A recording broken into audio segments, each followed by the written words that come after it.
ಈ ಹೆಣ್ಮಕ್ಳು ಪ್ರತಿಯೊಂದು ಹಂತದಲ್ಲಿನೂ ಭಯ ಪಟ್ಕೋತನೇ ಬರ್ತಾರೆ. ಯಾರೂ ಇಲ್ಲ ಅನ್ನೋ ಭಯ, ಜನಗಳ ಮಧ್ಯೆ ಇದ್ದರೆ ಯಾರೇನು ಮಾಡ್ತಾರೋ ಅನ್ನೋ ಭಯ, ಯಾರನ್ನು ನೋಡಿದ್ರೆ ಅವ್ರ ಕಣ್ಣಿನ ಭಯ, ಗಾಳಿ ಬಿಟ್ಟರೆ ದುಪ್ಪಟ್ಟ ಹಾರುತ್ತನ್ನೋ ಭಯ, ಚಿಕ್ಕವರಿದ್ದಾಗ ಅವ್ರ ತಂದೆ ತಾಯಿ ಭಯ, ದೊಡ್ಡವರಾದ್ಮೇಲೆ ಅವ್ರ ಅಣ್ಣ ತಮ್ಮಂದಿರ ಭಯ. ಇವ್ರು ಎಲ್ಲಿವರೆಗೂ ಭಯ ಪಟ್ಕೋತ ಬರ್ತಾರಂದ್ರೆ ಅವ್ರಿಗೆ ಪರ್ಫೆಕ್ಟ್ ಆಗಿರೋ ಒಬ್ಬ ಜೀವನ ಸಂಗಾತಿ ಸಿಗೋವರೆಗೂ ಅವ್ರು ಭಯ ಪಟ್ಕೋತನೇ ಬರ್ತಾರೆ.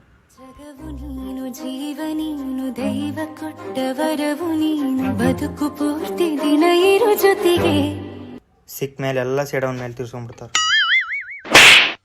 ಏನು ಬೇಕು ಕೇಳು ನೀನು ತಂದು ನಾನು ಕೊಡ್ತೀನಿ ನಿಂಗೆಂದಿಗೂ, ರಾಜ ರಾಣಿ ನಾನು ನೀನು ಯಾರ್ದು ದೃಷ್ಟಿ ತಾಕಲ್ಲ ನಮ್ಗೆಂದಿಗೂ. ಏನು ಗಂಡು ಹುಡುಗಾಗಿ ಹುಟ್ಬೇಕಿತ್ತ? ಗಂಡ್ ಮಕ್ಳಿಗೆ ಕಷ್ಟನೇ ಇರಲ್ವಾ? ಒಂದ್ ನಿಮಿಷ ಈ ವಿಡಿಯೋ ನೋಡಿ.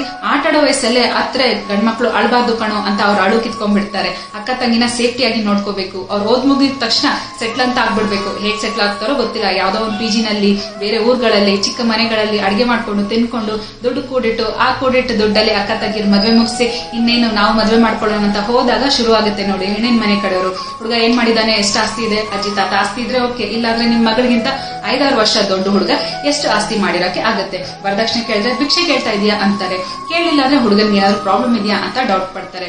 ಇನ್ನು ಮದುವೆ ಆದ್ಮೇಲೆ ಹೆಂಡತಿನ ಕೆಲ್ಸಕ್ಕೆ ಕಳ್ಸಿದ್ರೆ ಹೆಂಡತಿ ದುಡ್ಡಲ್ಲಿ ತಿಂತಾ ಇದ್ದಾನ ಅಂತಾರೆ. ಹೆಂಡತಿನ ಕೆಲ್ಸಕ್ಕೆ ಕಳ್ಸಿಲ್ಲ ಅಂದ್ರೆ ಒಂಚೂರು ಬ್ರಾಡ್ ಮೈಂಡೇ ಇಲ್ಲ ಅಂತಾರೆ. ಅವನಿಗೆ ಹೊರಗಡೆ ಎಷ್ಟೇ ಕಷ್ಟ ಇದ್ರೂ ಸ್ಟ್ರಾಂಗ್ ಅಂತ ಅವ್ನು ತೋರ್ಸ್ಕೋಬೇಕಾಗುತ್ತೆ. ಇನ್ನು ಮಕ್ಕಳಾದ್ಮೇಲೆ ಹೌದು ಹೆತ್ತು ಹೊತ್ತು ಸಾಕೋದು ಅಮ್ಮನೇ, ಆದ್ರೆ ಪೂರ್ತಿ ಜವಾಬ್ದಾರಿ ಮಕ್ಕಳು ಅಪ್ಪಂದೇ ಆಗಿರುತ್ತೆ. ಲೈಫ್ ಲಾಂಗ್ ಏನ್ ಕೇಳಿದ್ರು ಕೊಡ್ಸ್ಬೇಕಾಗುತ್ತೆ.